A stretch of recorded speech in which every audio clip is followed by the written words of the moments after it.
नमस्कार उमेश जी, बहुत बहुत स्वागत है आपका। जय सिया राम। मंजू जी। सर, ये बताइए कि अभी अभी पुतिन ने सीधे सीधे कहा है कि खमेनेई पर किसी भी तरह के हमले की कोशिश बर्दाश्त नहीं की जाएगी, वरना अगर ऐसा कुछ करने की कोशिश करता है इजराइल तो सिर्फ तबाही आएगी और उनको ईरान में किसी भी तरह का सत्ता परिवर्तन मंजूर नहीं है। तो क्या जो तेवर इस वक्त पुतिन दिखा रहे हैं, पिछले 24 घंटे में 2-3 बार वो ये बातें कह चुके हैं, उससे ट्रंप डर गए हैं, इसीलिए रातों रात बदलाव हो गया अमेरिका की स्ट्रेटेजी में? देखिए, व्लादिमीर पुतिन जानते हैं कि खमेनी के रहने से ईरान के अंदर एक स्थिरता आने वाली है। खमेनी 46 ईयर्स से ईरान के ऊपर सत्ता में काबिज है। वो एंटी अमेरिका स्टैंड चला रहे हैं। इस टाइम पे अगर किसी और नेता को लेके आओगे, वहां पे एक लीडरशिप वैक्यूम क्रिएट हो जाएगा, जिसके कारण उस देश के लिए भी खराब है। आपने ये देख लिया, ये सद्दाम हुसैन को जब उन्होंने इराक से हटाया था, गद्दाफी को उन्होंने लिबिया से हटाया था, बशार रजीम को उन्होंने हटाया, तो सब मालूम पड़ गया। अब एक तरह से व्लादिमीर पुतिन ने बोल भी दिया है कि आप हमारे जो न्यूक्लियर रिएक्टर है, जिसमें 200 रशियन साइंटिस्ट काम कर रहे हैं, बुशर न्यूक्लियर प्लांट, उसके ऊपर आप गलती से भी मेंशन मत करिए। कल इसराइल ने गलती से मेंशन कर दिया कि बुशर पे उन्होंने अटैक किया, जबकि अटैक नहीं हुआ था। रशिया ने कड़ी उसके ऊपर एक तरह से निंदा की। इमीडिएटली इसराइल ने उसके ऊपर अपनी गलती माना है और बोला ये मिस्टेक से किया है। और ऐसा है कि ईरान के अंदर जो न्यूक्लियर रिएक्टर्स है, वो रशिया उसकी टेक्नोलॉजी देता है और वो ही उसको ऑपरेट भी करता है। और उसका जो न्यूक्लियर फ्यूल होता है, वो भी रशिया अपने हिसाब से कलेक्ट करके उसको डिस्पोज कर देता है। रशिया का एक इसी के कारण रशिया को कॉन्ट्रैक्ट्स मिलते रहते हैं। अब रशिया का एक स्ट्रेटेजिक बेस है मिडिल ईस्ट में। अब उसका कोई भी मतलब आप देख लीजिए, पूरा मिडिल ईस्ट के अंदर अमेरिकन इन्फ्लुएंस आ चुका है। सिर्फ एक ईरान ही एक ऐसा देश है जहां पे रशिया का स्ट्रेटेजिक इन्फ्लुएंस है। बशर्त रशिया अभी आर्म्स की सप्लाई नहीं कर पा रहा है ईरान को, बट उन्होंने एक तरह से वार्निंग दे दी है अमेरिका को कि अगर आपने सत्ता परिवर्तन की कोशिश की या खमेनी के ऊपर कोई भी अगर अगर हमला किया, this is not acceptable for them. और खमेनी और रशिया के बीच में, ईरान और रशिया के बीच में बहुत अच्छे रिलेशनशिप्स है। आपको मालूम है कि जब रशिया को जब ड्रोन्स चाहिए थे स्टार्टिंग में, तब आपने देखा कि कैसे ईरान ने अपने ड्रोन्स उधर भेजे थे। और आज रशिया वो ड्रोन्स बना रहा है ईरानियन टेक्नोलॉजी पे। और ईरानियन टेक्नोलॉजी में कुछ $1000 में ही ड्रोन बन जाते हैं। आपको मैं ये बता देता हूँ, ईरान ने जो अपनी हाइपरसोनिक मिसाइल अभी छोड़ी है इसराइल पे, उसका जो कॉस्टिंग है $200,000 है, मतलब $2 लाख है। जो इसराइल का एक एक interceptor, it is like $1.2 million, 6 गुना ज्यादा है। तो कहीं ना कहीं मालूम है कि इसराइल एक तरह से ये युद्ध एक तरह से जितना लंबा चलेगा, इसराइल की जो इंटरसेप्टर्स की जो तादाद है वो कम होती जा रही है। और ईरान के पास बहुत सारी बैलिस्टिक मिसाइल्स अभी तक उन्होंने टेस्ट भी नहीं किए। तो पुतिन जानते हैं कि एक तरह से अगर यूएस ने खमेनी को उड़ाने की बात की है, तो ये अच्छा नहीं रहेगा, क्योंकि उनके खुद के इंटरेस्ट ईरान में है। और Iran is the only country जहां पे रशिया का कोई वजूद बचा है। नहीं तो हर जगह अमेरिकन इन्फ्लुएंस आ जाएगा। कल न्यूक्लियर रिएक्टर को चलाने के लिए भी हम उनको अमेरिकन परमिशन जरूरत पड़ेगी। इसके लिए regime change out of question है। खमेनी के ऊपर कोई हमला नहीं होगा, ये भी उन्होंने बोल दिया। और इसके अलावा जी जिनपिंग ने भी बोल दिया है कि आप एक तरह से इसके अंदर रेजिम चेंज ऑपरेशन मत करिए। और जी जिनपिंग ने अपने प्लेन्स भी भेजे हैं, जहां पे बताया जाता है कि उन्होंने वेपन्स सप्लाई कर रहे हैं, एक तरह से अप्रत्यक्ष रूप से, अनऑफिशियली वो सब काम कर रहे हैं। लेकिन सर, भले ही रूस ने ये चेतावनी दे दी हो, आगाह कर दिया हो, लेकिन जो तेवर नेतन्याहू के हैं, नेतन्याहू तो शुरुआत से कह रहे हैं कि अगर ईरान की जंग खत्म होगी तो वो खमेनी की मौत के साथ ही खत्म होगी। और पहले भी ये हर कोई कह रहा है कि अमेरिका को डिफाई करके ही उसने इस जंग में ईरान पर हमला किया। तो आपको लगता है कि नेतन्याहू को मनाना अमेरिका के लिए आसान होगा? नेतन्याहू रूस की इस बात पर अमल करेंगे या नहीं? क्योंकि चलिए, उन्होंने वो न्यूक्लियर प्लांट है वहां पर हमला करने से परहेज कर लिया कि चलिए वहां पर रशिया के लोग हैं, लेकिन जहां तक खमेनी का सवाल है, क्या वो मान जाएंगे? देखिए, आप ये समझ लीजिए कि अगर रशिया, अगर इजराइल खमेनी को एलिमिनेट कर सकता है, तो उतनी कैपेसिटी खमेनी के पास भी है कि वो नेतन्याहू के ऊपर हमला कर सकता है। ठीक है, तो ये बात समझने की वाली बात है। देखिए, इसराइल ने जो बात की है, वो एक तरह से हेड ऑफ स्टेट को एलिमिनेट करने की बात की है।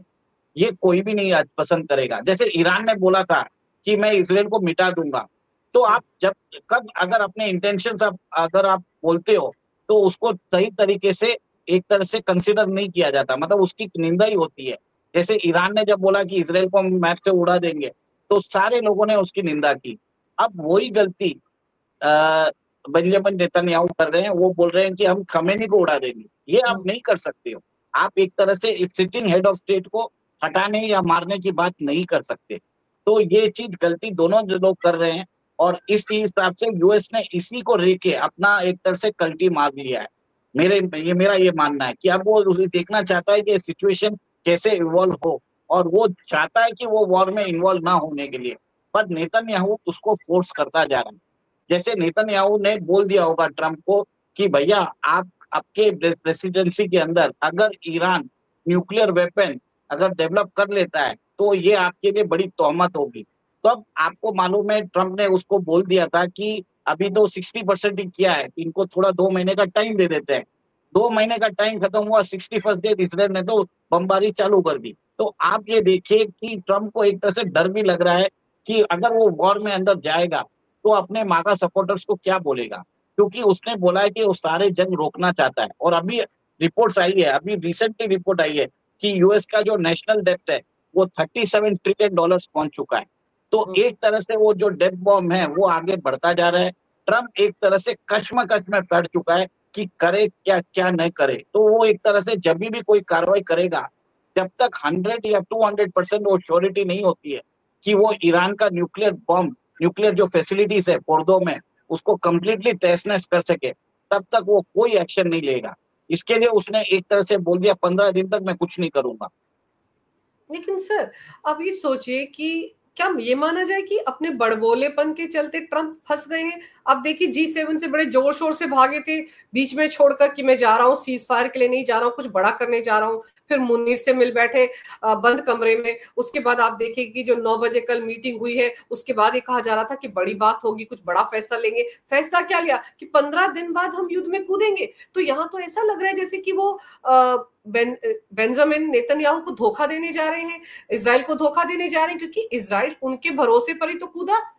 और यही हाल यूक्रेन का हुआ था। आप याद कीजिए कि हम तुम्हारे साथ हैं, हम तुम्हारे साथ हैं। आज 3.5 साल हो गए हैं उसको युद्ध लड़ते हुए, यूक्रेन ट्रंप को। ने तो ट्रंप ने तो सबको ठगा है, भले ही वो यूरोपियन यूनियन हो या भारत हो। इसराइल को मालूम है, ट्रंप की फितरत उसको मालूम है। इसके लिए वो सिचुएशन ऐसा क्रिएट करता जा रहा है, पब्लिक नैरेटिव ऐसा बनाता जा रहा है कि ट्रंप को मजबूरन इसराइल की सहायता के लिए आना पड़ेगा। आपको मैं ये बता देता हूँ कि ट्रंप के पास, इसराइल के पास जो जितनी अगर फैसिलिटीज है, उनके पास इलेक्ट्रोमैग्नेटिक पल्स बॉम्ब है न्यूक्लियर वाला, वो अभी तक उन्होंने यूज ही नहीं किया। अगर वो यूज कर रहे, तो ईरान के सारे जो न्यूक्लियर ग्रिड्स है, जो भी जितने पावर ग्रिड्स है, बैंकिंग है, सब खत्म हो जाएंगे। अब आप ये देख लीजिए, इसराइल के ऊपर हमला कंटिन्यूसली होता जा रहा है। ठीक है, इसराइल ने अपनी फोर्सेस नहीं भेजी, अपने एयरक्राफ्ट नहीं भेजे हैं ईरान के ऊपर हमला करने के लिए। आज सुबह माइक्रोसॉफ्ट के ऑफिस के ऊपर बमबारी हुई, अभी थोड़ी देर पहले हाइफा पोर्ट पे वापस उन्होंने हमला किया, ये आपने देखा होगा। तो ये एक चीज बनाना चाह रहा है कि Israel is also trying to play the victim card, ताकि एक तरह से अमेरिका के अंदर प्रेशर बनाया जाए कि अमेरिका इसराइल के ऊपर, इसराइल के साथ रहे और ईरान के ऊपर हमला भी करे। अब देखिए, मेरा ये मानना है कि जिस हिसाब से अमेरिका के 3 जो एयरक्राफ्ट कैरियर्स है, वो अभी ईरान को एनसर्कल कर रहे हैं। एक तो फोर्ड है जो मेडिटेरियन में बैठा है, एक है कार्ल विंसन जो ऑलरेडी अरेबियन सी में पहुंच चुका है, और एक और एक है निमिट्ज जो साउथ चाइना सी से वो अभी मलाका स्ट्रेट तक आया है, और वो मलाका स्ट्रेट से उधर जाने वाला है। और सैटेलाइट रिपोर्ट्स ये भी बता रही है कि जितने भी शिप्स है, जितने भी एयरक्राफ्ट है, तो यूएस ने अपने बेसेस से हटाना चालू कर दिया है, क्योंकि ईरान के पास एक तरह से बहुत ज्यादा जो मिलिट्री बेड़ा है, जो मतलब जो उनके पास बैलिस्टिक मिसाइल्स है, शॉर्ट रेंज है, इंटरमीडिएट बैलिस्टिक मिसाइल्स है, सुपरसोनिक मिसाइल्स है, वो अमेरिका के जो हैंगर्स है उनको टारगेट कर सकते हैं। तो अमेरिका क्या कर रहा है, मिनिमाइजिंग द डैमेज करने की कोशिश कर रहा है। वो अपने जितने भी सोल्जर्स है, अपने एसेट्स है, उसको या तो बंकर्स में रख रहा है या उधर से हटा रहा है वो।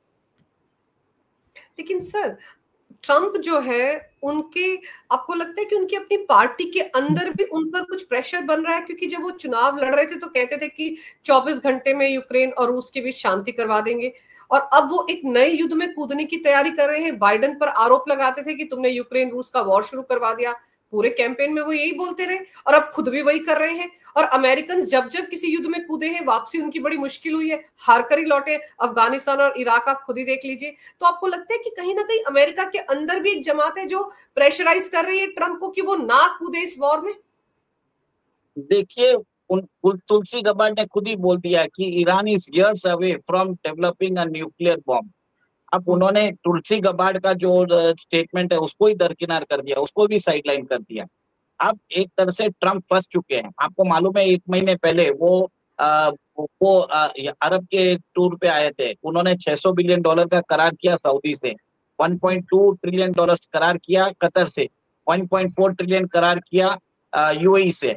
आपको क्या लगता है, अगर अमेरिका ने फोर्डो न्यूक्लियर प्लांट पे अगर हमला किया तो क्या ईरान क्या करेगा? ईरान हमला करेगा सऊदी अरेबिया पे, ईरान हमला करेगा कतर पे, ईरान हमला करेगा यूएई पे, और ये अमेरिकन, और उधर भी वो उस जगह पे हमला करेगा जहां पे अमेरिकन एसेट्स है।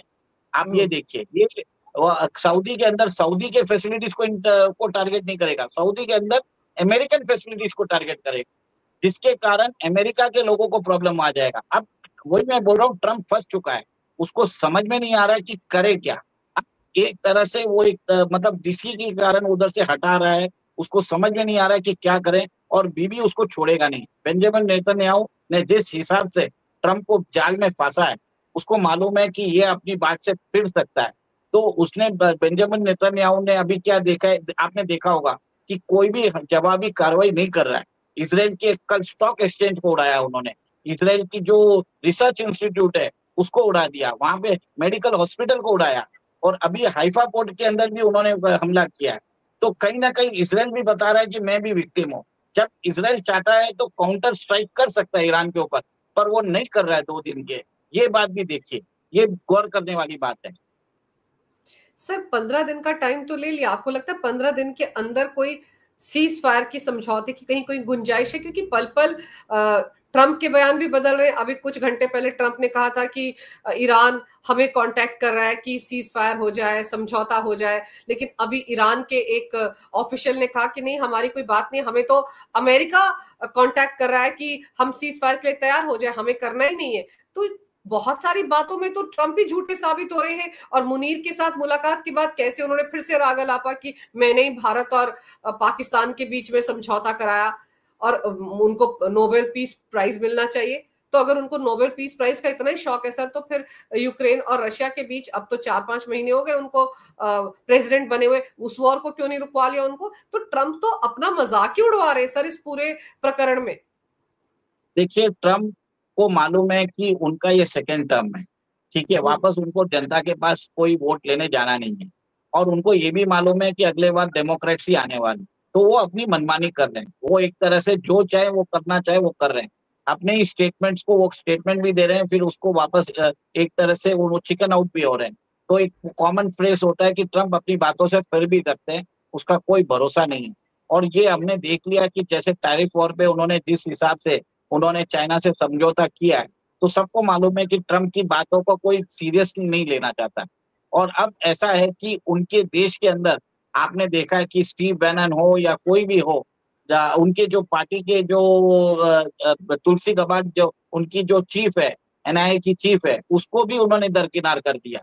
तो एक तरह से मेरा ये मानना है कि ट्रम्प फंस चुके हैं, उनको समझ में नहीं आ रहा है क्या करें। अब वो पुतिन से बोल रहे हैं कि सहायता कर रहे हैं। मेरा तो ये मानना है कि ट्रम्प ने पुतिन को बोला होगा कि भाई साहब आप आ जाओ, एक तरह से आपके बोलने से इसराइल शायद आपकी बात मान जाए। क्योंकि आप देखिए, पुतिन जब भी कुछ बोलता है इसराइल उसको गौर करता है। तो only country which Israel fears is Russia.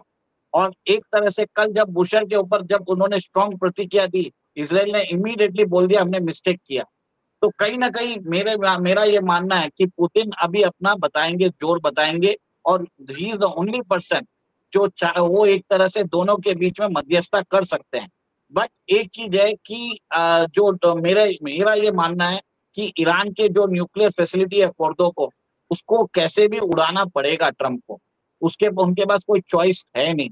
जिस हिसाब से उन्होंने F-35 अपने भेजे हैं, F-16 भेजे हैं, अपने रिफ्यूलिंग टैंकर्स भेजे हैं, B-2 बॉम्बर्स की बात हुई है, उनके GB-57 बॉम्बर्स की बात हुई है, इवन कल बात हुई है टैक्टिकल न्यूक्लियर वेपन भी यूज कर सकते हैं, इतनी बात हो चुकी है। तो दोनों तरफ से प्रेशर है। तो ट्रम्प एक तरह से समझ में नहीं आ रहा करें क्या। उनको पॉलिटिकल रिप्रिकॉशन और इंटरनेशनल प्रेशर दोनों सहना पड़ रहा है। अब ये चीज देखने वाली बात है कि आगे इससे क्या होगा। और सर, ये भी तो हो सकता है कि खमेनी ने कहा हो पुतिन से कि मुझे बचा लो, क्योंकि बीच में तो ये खबरें भी उड़ रही थी ना कि खमेनी अंडरग्राउंड हो गए हैं, बंकर में नहीं है बल्कि मॉस्को पहुंच गए हैं, ये खबरें भी आ रही थी। तो हो सकता है कि वही गए हो पुतिन की शरण में कि तुम्हें मुझे बचा सकते हो, अगर तुम कहोगे तो इसराइल सुनेगा। बरोबर है, आपकी बात सही है, क्योंकि बताया जाता है कि बहुत सारे Iranian officials have left Iran and वो रशिया की तरफ जा चुके हैं। उसमें शायद खमेनी भी हो सकता है। और बताया भी जा रहा है कि खमेनी ने अपना जो पावर है वो मिलिट्री को दे दिया। मतलब पूरा administration of Iran is with the military right now. और इस हिसाब से फर्स्ट 24, आपने देखा होगा, फर्स्ट 24 आवर्स में ईरान कुछ भी कर नहीं पा रहा था, क्योंकि उन्होंने सारे उनके जो 20 कमांडर है उनको उड़ा दिया था इसराइल ने। बट ईरान की सेकेंड लेवल ऑफ लीडरशिप आ चुकी थी। आज आप देख रहे हैं जिस हिसाब से ईरान स्ट्राइक कर रहा है, वो बता रहा है कि वो एक तरह से इसराइल को थका थका के मारेगा। इसराइल की जो मिलिट्री स्ट्रेंथ, जो उनके इंटरसेप्टर्स है, उसको डिप्लीट किया जाएगा। और ईरान के पास hundreds and thousands of missiles है, इतने वेरिएंट्स है आप पूछ नहीं सकते। अभी तो उन्होंने कल अपना सेजल मिसाइल निकाला था हाइपरसोनिक। आज बता रहे हैं कि और भी उनके पास वेरिएंट्स है, उन्होंने अभी तक किसी को बताया नहीं है। और आपको क्या लगता है ये सब टेक्नोलॉजी ईरान को किसने दी होगी? रशिया ने दी है, आपको ये बता देता हूँ। क्योंकि ईरान के पास ये टेक्नोलॉजी नहीं आ सकती। और ईरान एक तरह से, अगर आपको ये ध्यान रखने की बात है, रशिया ओपनली कोई काम नहीं कर सकता पर कोवर्टली बहुत काम कर सकता है। जैसे अगर अमेरिका कर सकता है तो रशिया के पास भी वो पॉसिबिलिटी है। और रशिया का खुद का एक मिलिट्री ग्रुप है, वैगनर ग्रुप। तो आप ऐसा मत समझिए कि रशिया दूध का धुला है। उसके पास भी बेस है कि वो वेस्टर्न सैंक्शन से अवॉइड करके वो ईरान की मदद कर रहा है, उसको कोई फर्क नहीं पड़ता। सर, एक चीज होती है कि आप कभी भी किसी के खिलाफ युद्ध जो है बताकर नहीं करते हैं। हमने भी नहीं बताया कि हम ऑपरेशन सिंदूर करने जा रहे हैं, और डोनाल्ड ट्रंप भी नहीं बताएंगे अगर वो ईरान पर हमला करने जा रहे हैं। तो क्या ये भी हो सकता है कि अगले 24 घंटे या 48 घंटे में अमेरिका इस युद्ध में कूद जाए? 15 दिन का टाइम शायद दुनिया को भरमाने के लिए या गुमराह करने के लिए चुना गया हो, क्योंकि वैसे भी वो कहते कुछ और है, करते कुछ और, सोचते कुछ और है। देखिए, आज पाकिस्तान से एक न्यूज आया कि नूर खान एयरबेस जुलाई 4 को रेडी होगा। ट्रम्प ने भी 15 दिन का टाइम मांगा है। और आपने ये भी देखा है कि कैसे आपने देखा होगा कि कैसे ट्रम्प ने आसिफ मुनीर से बात भी की है, और उन्होंने बोल भी दिया है कि पाकिस्तान को आपको हमारे साथ रहना पड़ेगा। तो कहीं ना कहीं ये पाकिस्तान के लिए टेस्टिंग टाइम होगा। ट्रम्प ने एक तरह से पाकिस्तान को अटका और लटका दिया है दोनों, ये मेरा मानना है। अब एक तरह से पाकिस्तान के जो एयर बेसेस है वो अमेरिका के कंट्रोल में आ गए, और वहां पे सर्वेलेंस चालू है। अगर उधर से अगर कोई उनके एयरबेस को यूज करके बम्बार्डिंग की जाती है, तो एक तरह से पाकिस्तान के लिए बहुत बड़ा प्रॉब्लम हो जाएगा इंटरनेशनली।